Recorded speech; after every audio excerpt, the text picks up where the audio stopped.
Thank you very much, and welcome everyone. Let me invite the panelists to the stage first. We have two panelists. I mean, the third panelist is going to join online, but due to some technical challenges, I don't think she has joined as yet, but hopefully she'll join soon. So we have got Monisha Banerjee. Please come to the stage. Let me introduce Monisha. She's a philanthropic leader and a strategist who leads a human transformation model powered by technology for mass application at Anudip. She's a firm believer that people, irrespective of age, race, and gender and geography, can be empowered by education and digital skills to access new age livelihoods. Welcome. Our second panelist is Tasmiah Rahman. Tasmiah, please join us. So Tasmiah has been working in the development sector for the last 13 years. Currently, she is the Associate Director for Skills Development Program of BRAC. Her work is focused on skills development and employment for disadvantaged youth, understanding the informal economy, and gender-based challenges in training and employment. Prior to joining BRAC, she has been working with various international NGOs and consulting firms. Welcome, Tasmiah. Our third panelist is going to be joining online. Yes, you're there. So Mr. Minh Huy Lai. Minh Huy Lai, he's the Regional Chief Operating Officer of Generation in Europe, based in Paris.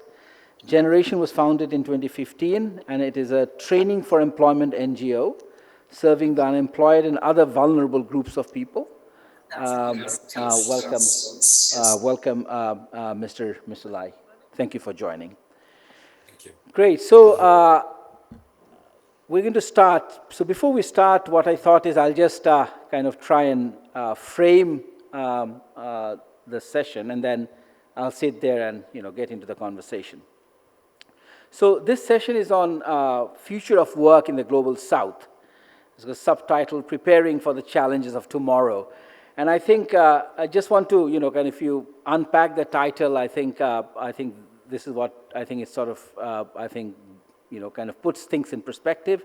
We are talking about future of work, and I think we want to go beyond digital skills when we talk about future of work. Of course, digitalization and automation and fourth industrial revolution and the challenges there is an extremely important context within which we have to think about future of work. But we need to focus on the future of work itself and not necessarily only on the context within which we have to think about future of work. So we should be thinking about the outcome that we want to achieve in terms of the future of work. And we want to talk about the Global South. And I think this is particularly important because a lot of the debates around future of work globally are not necessarily taking into account the particular contextual realities and challenges within which future of work is being, kind of the way we need to think about future of work in the context of Global South. So hopefully today we will, we have got leaders from the Global South, practitioners from the Global South, social innovators from the Global South. Hopefully we will get into discussion that will focus on the Global South in terms of the future of work agenda itself.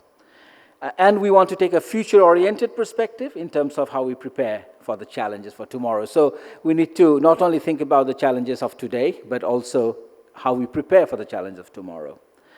Now, the way in which technology and automation is challenging the future of work agenda is very clear, but I just want to kind of put in a bit of a framework. So, it's basically hollowing, the whole risk is that it's going to hollow out a middle. So it's going to hollow out primarily predictable,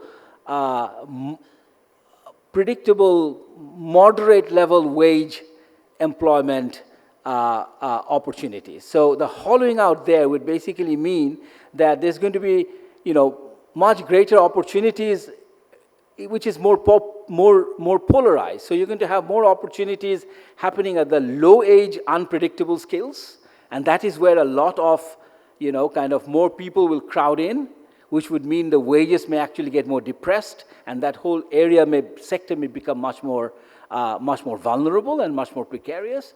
And yet the opportunity that is at the higher end of the future of work, the kind of skills that would be required to attain opportunities there are not the skills that we are basically gearing up towards fast enough. So this is the kind of the trap challenge, right? We're basically maybe entering into this trap where, we are getting into more precarious, low skill type of low wage and driving wages even lower at the lower end, and then not acquiring the skills to upgrade our skills for the upper segment of the market. So it's basically, this is really the challenge that we are really talking about in terms of future of work.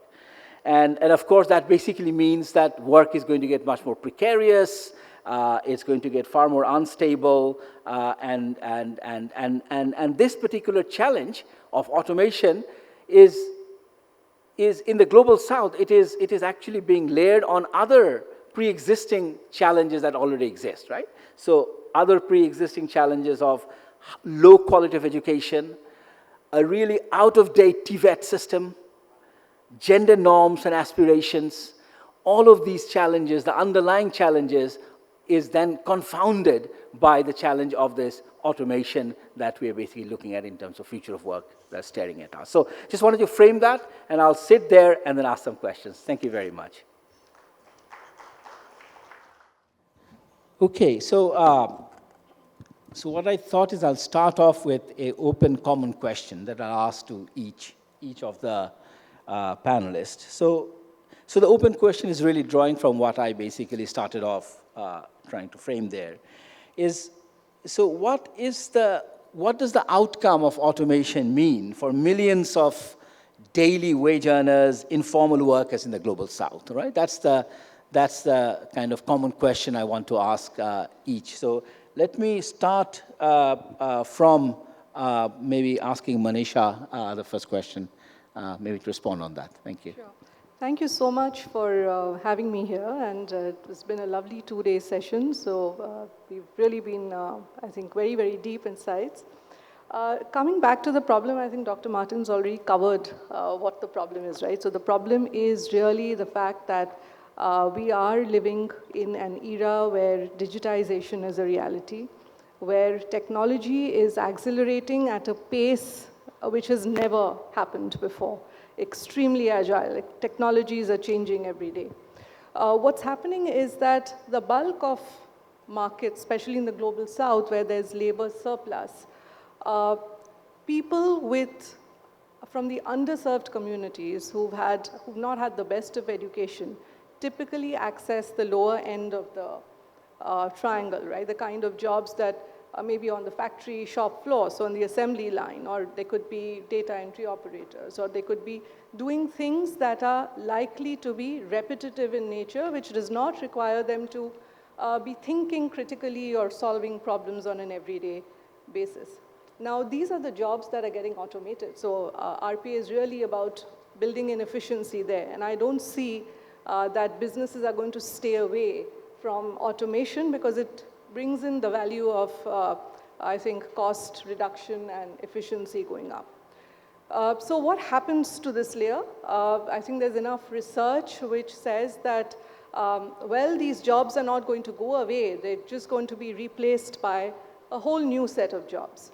And in the Indian context, and globally, I think it's about 1.4 billion jobs that are said to be vulnerable, of which, if I look at the Indian context, I come from India, 28% of those vulnerable jobs are in India, which is like a nearly 400 million number. That's a huge number. Now,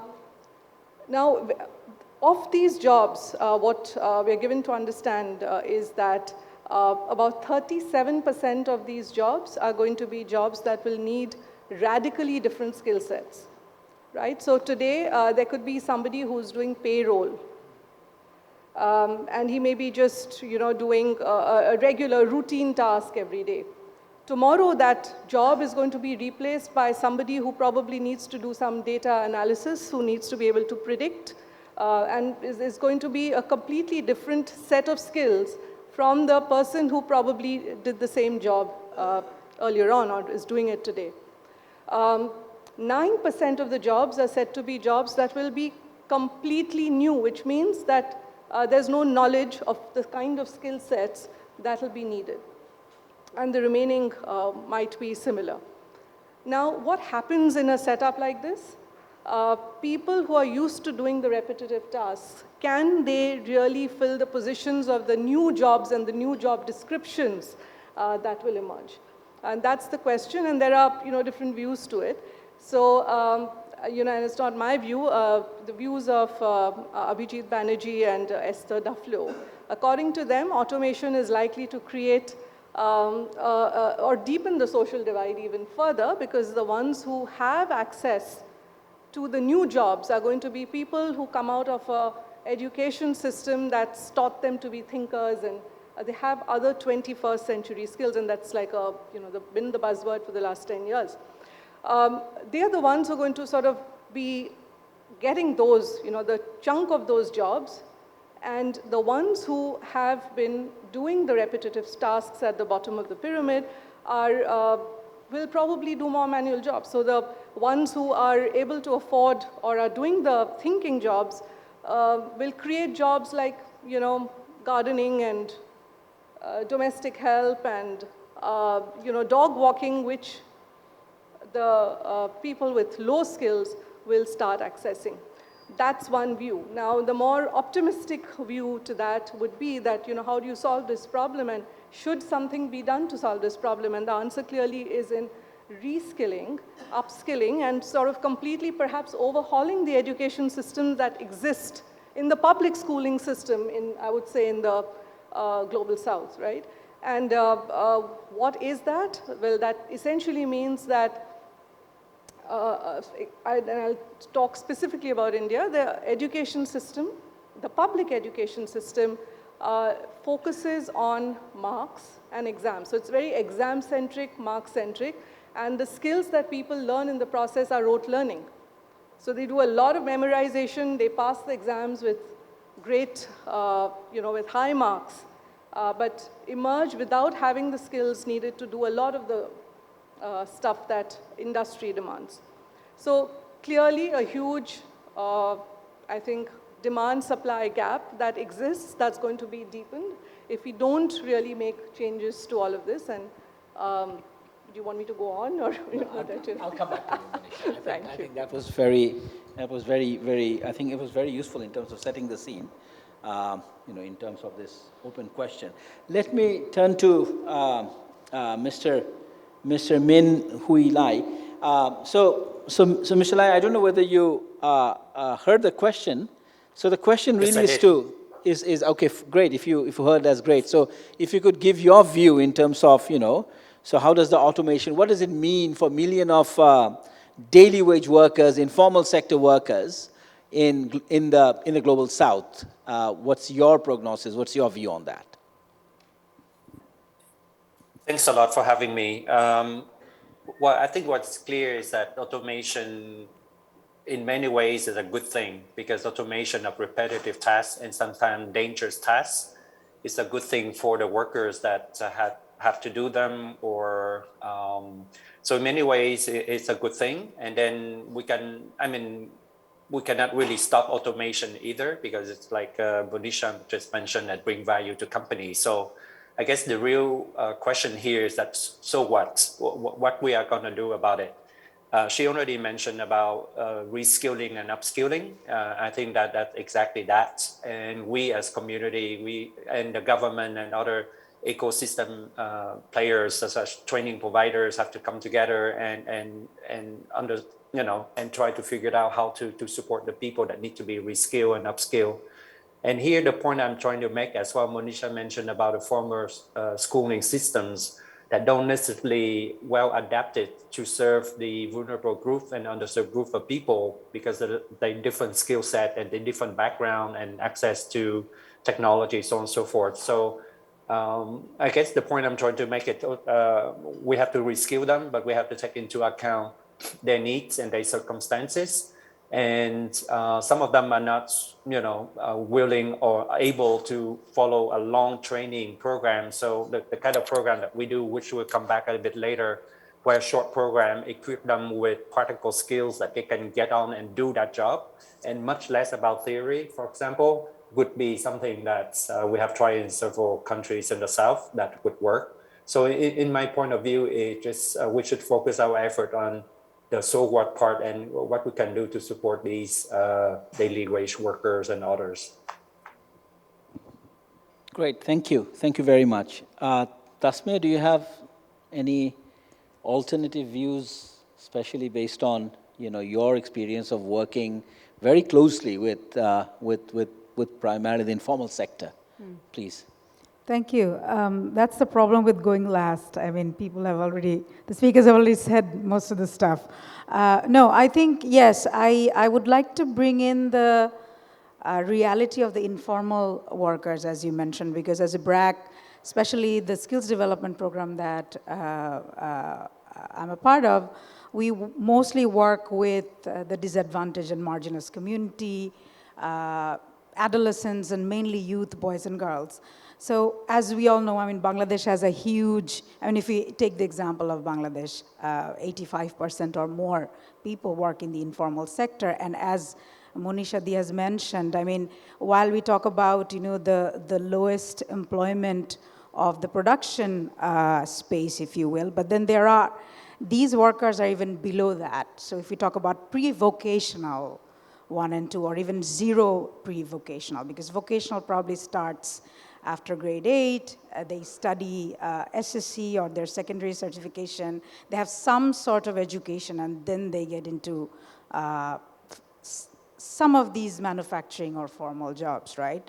But then this huge youth group, if you will, are in the informal sector where their employers are also informal. So if we talk about the automation space on the informal economy, what does that mean for countries in the global south? I mean, I really don't think that, if we talk about future in the next decade, or 20 years, I think it'll take time for these spaces to be automated. To tell you, that's the reality I see. Because these workers, they have zero to no education, and then they join these very, very informal work, micro and small businesses, and they continue to do that, and the trend has been that their mind is very entrepreneurial.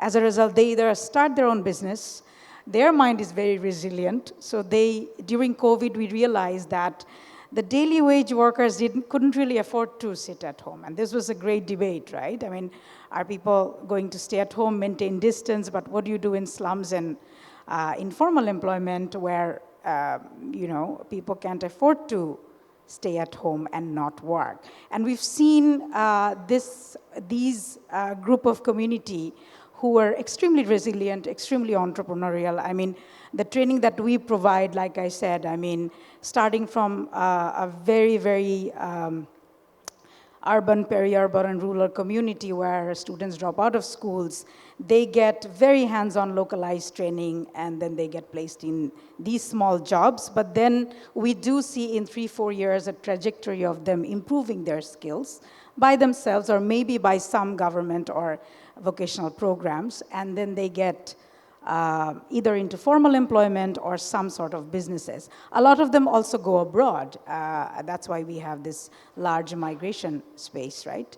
And the intervention, I'm a bit more positive about, what's going to happen to all these jobs. If these jobs are not there, what are going to happen to these people? I think there is a space of resilience, entrepreneurial hood, and the mindset to kind of learn, because they are doing this to survive.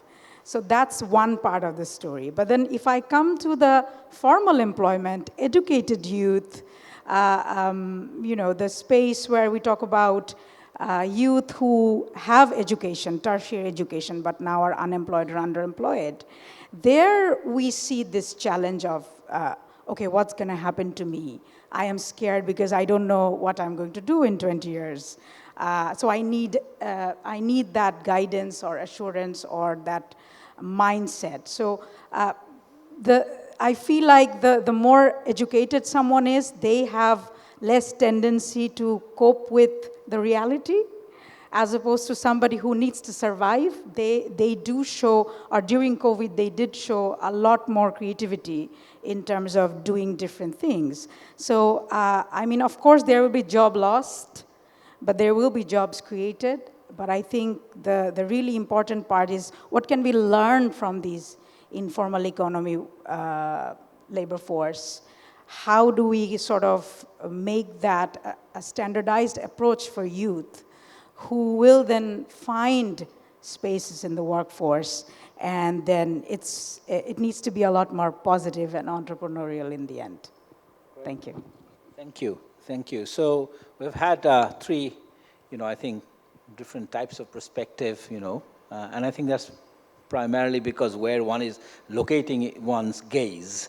And I think, I mean, hopefully we can get a bit more, especially around the informal sector and the impact of automation, digitalization. I think that's a very important area of immediate importance. Whether, one needs to take perhaps a more general equilibrium type of a understanding of this, because what happens in the formal sector does have a spillover effect in the informal sector as well in many different ways. So it's not too isolated, kind of halves, if you like. They're very interconnected halves. So hopefully we can get into a bit more on this. But let me go to Monisha again.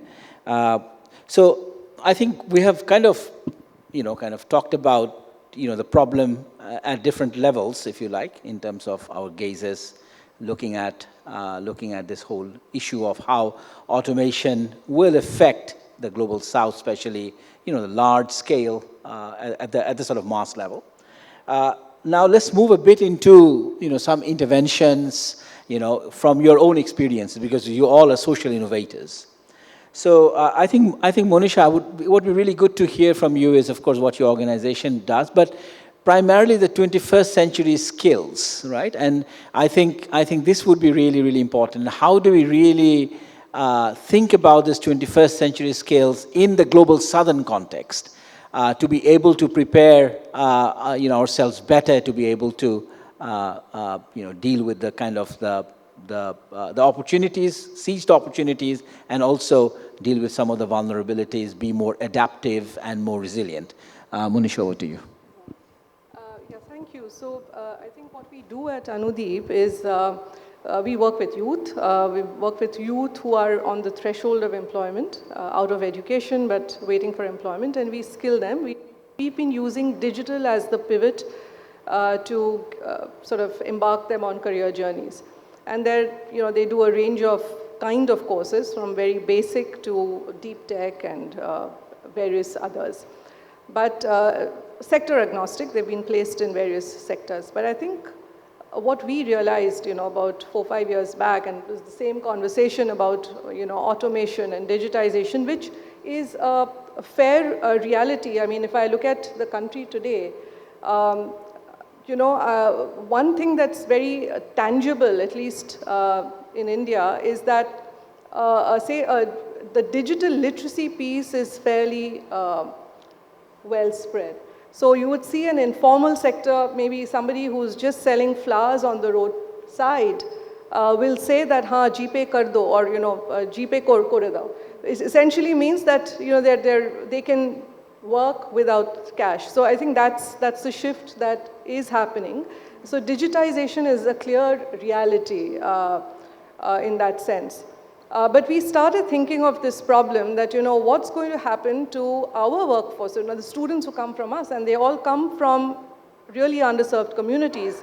So how are we going to place these students in jobs if this reality sets in? And like Tasmiah said, I'm sure this is not going to happen immediately. We aren't seeing all the jobs disappear overnight, but it's something that seems to be happening. In the West, we're already seeing stagnancy in terms of wages because automation has set in. So that's not going to be too far behind. And I don't think businesses, especially the large businesses who can afford automation and afford digitization, they're all doing it.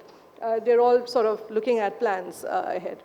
So our journey was, how do we continue to keep that equity and not give, reduce access to aspirational jobs for youth from underserved communities, right? So we wanted to sort of break the stereotypes that if the father is a farmer, he continues in agriculture. It's not a bad thing at all. But the fact remains that youth today have different aspirations, and the mobile phone is pretty widespread. People are on social media, they understand digital, and they also want to do different things.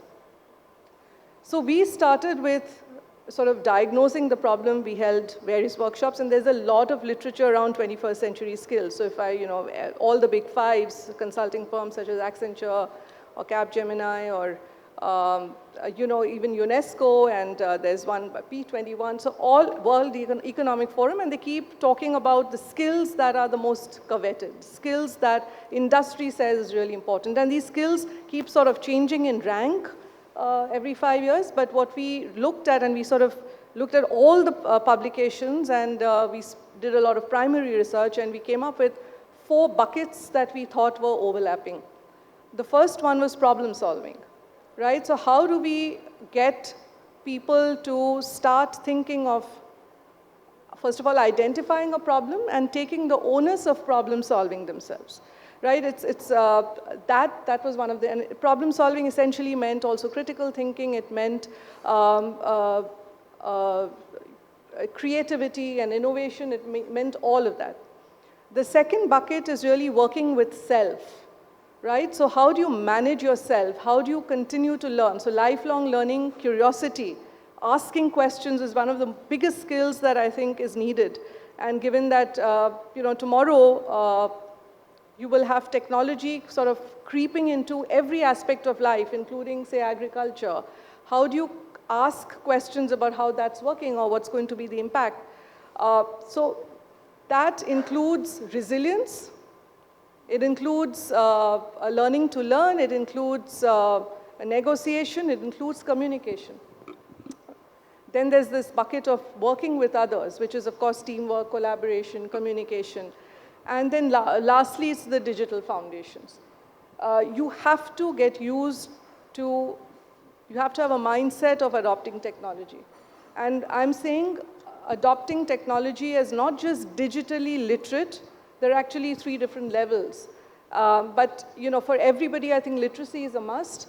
But for the aspirational jobs, it has to be a level of fluency. And then the other day, I was hearing this term called digital resilience, which essentially means that technologies may change overnight, but you have to have the ability to adapt and sort of be able to learn the new piece that comes in.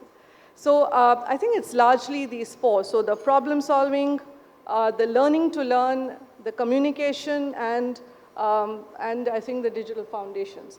These seem to be the 4 big skills that have been identified, and what we have been doing as an organization is that we've worked on creating a tech platform that enables people to practice these behaviors as they navigate content. There's a mechanism by which the dashboards actually show you how you're doing on these behaviors, because it captures how you're navigating back end. And there's a very rich sort of an MIS that comes out, and that's something we're very excited about. We had this sort of mapped with external tools, and there's a lot of synchronization in the outcomes. And we think that these are the kind of experiments that need to happen, and we want to sort of take that forward. Great, great. This is super interesting. I mean, I think soft skills nowadays, I think the word used is smart skills, because they're actually, I think, so fundamental, in terms of the 21st century skills that we're talking about. But I think, what this means is, the kind of challenges in terms of scaling is going to be obviously critically important. Great. I just want to move quickly, I know that we are running really short of time, but maybe very, very quickly, I would just like to, ask maybe Tasmiah to quickly reflect on maybe hearing from Monisha on 21st century skills, but then maybe just with the equity lens, if you could, kind of just reflect on what Monisha had to say about 21st century skills. Thanks, Imran bhai. Right. I mean, I want to sort of say, not repeat what Monisha has said, but of course, what she has said in terms of 21st century is absolutely true for Bangladesh and Bangladesh youth too. So very similar facts that we have found. So at BRAC, I mean, we reach out to about 40,000 youth and adolescents every year, reached about 400,000 so far, and it's all direct skills. And like I mentioned earlier, that since our target has always been the disadvantaged population, so we realized that for them, the training had to be very localized in the markets, and then because they don't have a lot of educational background, so theoretical knowledge didn't really help. So it's more, the technical skills are learned by them from a trainer, a master trainer, who's also a business person in the community. And that has worked very well. So we train about 10,000 every year, and we see that this has potential to scale, this very informal apprenticeship model. And when we did that, we realized that within a few years, these are the boys and girls who want to then start their own business.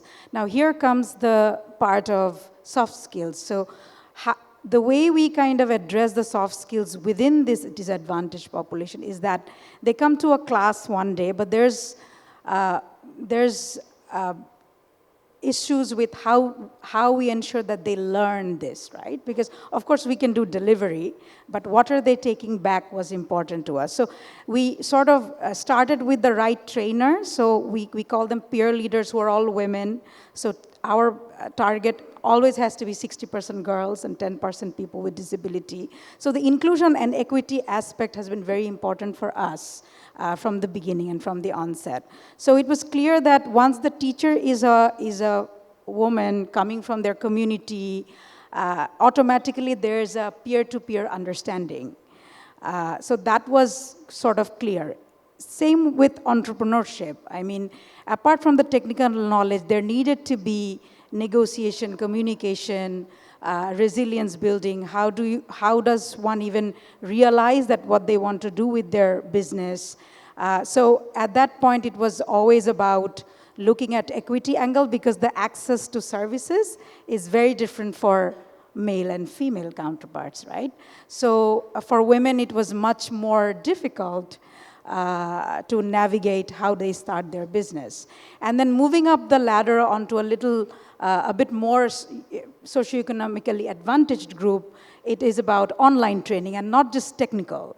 It's about, okay, I understand graphics design now, but as a freelancer, how do I get the business? So this is about communication, negotiation, and this skill is equally important with the technical knowledge. And moving up the ladder, we have, and I want to talk about this a little bit more maybe later, we started this Career Hub initiative, which is very much like what Monisha has mentioned with Anudip. So this is about the educated youth, right? Where it's all about soft skills. So what sets apart a BCS engineer is their soft skills and how they navigate the job market, how do they realize what they're good at and what they're not, and making sure that they're able to do that.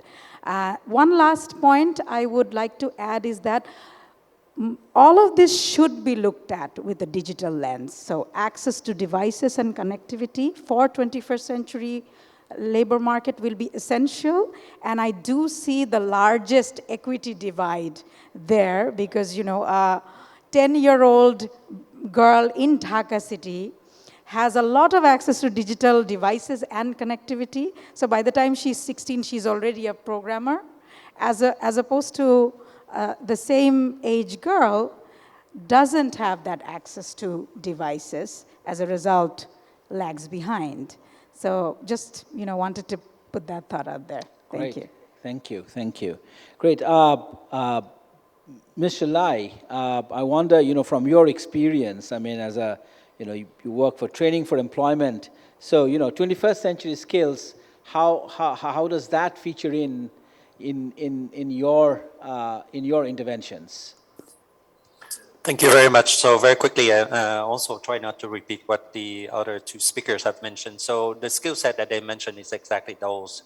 But I think where generation program try to take into account is two things. One is the skill application in the job itself. For example, we don't assume as a training provider that, let's say, communication or problem solving skill, we think it is important, but we don't assume that it's important. So we all systematically check with employers, the people that work on the job, the managers, the clients of those to make sure that the skill that we think is important is also important for them. So we always have the process of validation before we put that into our program, number one. And then also ask them about the intensity, how the sequence, when the skill need to come in, etc., and how it is deployed in the job. So that's very important. And secondly, we always systematically do not teach skill from a very generic standpoint, always skill within the context of doing the job. For example, in our elderly care giver training program, we can teach the technical skill about how to, do the hygiene, the toilet of, let's say, an elderly person. And at the same time, we know that empathy is a very important skill in order to excel at that job. But we don't talk about empathy in general. We talk about empathy in the context of the elderly, understanding of the loneliness of the person that might not have family anymore, and understands the psychology, and then therefore how you apply empathy in the job as a caregiver that are important, and not doing a very generic kind of sense of a skill. So that's the approach of generation. Thank you. Great, thank you. Thank you very much. Let's open up for any questions. I think we may have just a few minutes for that. I think there are some questions there. How does one, I can't see them properly. You have to, do I have to go in front? I can't see. Maybe I'm supposed to sit there, that's fine. No, it's okay. Okay, so there's one question. It says, South Asia has been established as a source for cheap labor. How to make sure our workforce get the deserved remuneration after fourth industrial revolution. I don't know if, do you want to just quickly take a stab at that? So I think the answer lies in skilling and ensuring that you're delivering the best. I think that's the only way you will get equity in remuneration. I think there is a disparity, there's no doubt about it, even on online platforms. There's a disparity between, for the same tasks that people in South Asia and what people in the USA earn for doing the same task. But I think it's about building that agility, speed, accuracy, quality, all of that. So. Great, thank you. I mean, I really think, it's how do we avoid the trap of, creating even more crowding into the low wage, unpredictable skill sector that will be there. How do we ensure that, falling down that trap doesn't happen? And how do we ensure that, we can really get moving up the value chain? I think that's that, and it's a long-term challenge, but I think that's what we should really commit to. And that has implication in the way we think about education, the way we think about training, the way we think about, learning. And we've been talking about all of that here. Okay, the second question is another question for Mr. Lai. How can we scale high-quality employer-employee matchmaking in low-resource countries? Mr. Lai, would you like to respond to that quickly? Thank you. This is a very hard question. So we work in Pakistan, Kenya, India, and a number of Colombia, for example, Brazil. So this is a problem that we face, the challenge that we face quite a bit. So how to scale? First, we adopt the account management aspect of it to make sure that we develop excellent relationship with employers, and then that they become repeat employers and target employers that have bigger volumes, because otherwise it's hard to scale up in a low-cost fashion. So that one aspect we do it. The second aspect is that we also teach our learners to find a job themselves. So part of a self-employment or freelancing that we call. So we have a very successful freelancing program in Kenya, and now we replicate it in Pakistan, where we equip learners over the period of 5 weeks. They own the freelancing skill for 3 specific jobs, like digital marketing, transcription, and virtual assistants. And then we pair them up with the super agent. We call them the people that experience, that already work on these free gigs or freelancing platform like Upwork and Fiverr. And we pair them up and to help them to onboard, but also get them the first gig job and build up their portfolio. So that's among other ways as well. We get to our learners to match with the employer needs among these freelancing platforms. So we try different ways to do it, but we don't have a recipe that works. Thank you. I'm sure Tasmiah would have a lot to say, but I'm not going to ask her on this matchmaking. But yeah, BRAC has a lot of experience on that as well. Okay, automation will create job loss, upskilling and reskilling could help to address it. Is there any smarter strategy to achieve this challenge? I think we did touch on that, but I don't know, Tasmiah, do you have any thoughts on this? There's a third one, automation. Is there any smarter strategy to achieve this challenge of kind of upskilling and reskilling? I think we did touch on that. I think primarily Monisha did talk about that. I don't think there's a silver bullet there. There isn't a smart strategy. You have to do it the painstaking way. Exactly, and I think that's a very key message. There's no silver bullet. And it's a long haul struggle, and I think we need to start preparing now. I think those are the key kind of thoughts. I think that's basically emerging from here. It is really about the education sector. It is about how we think about skills, how we think about 21st century skills. How do we reform our TVET system? And I think primarily how do we ensure the crowding in at the low wage sector of the unpredictable skills, where there's going to be more crowding in that's going to happen, making it really, really creating a lot of social unrest. I think that's what we really need to avoid. Yes, please. I mean, I think the smarter way, if there is one, because it has to be painstaking, because it's an infrastructure change, mindset change. But I think it would be partnerships, because I feel like in the narrative of how do we look at the whole system of change, I mean, there needs to be the government buy-in, the private sector, the NGO, and the development world to kind of come together and join hands with their strengths.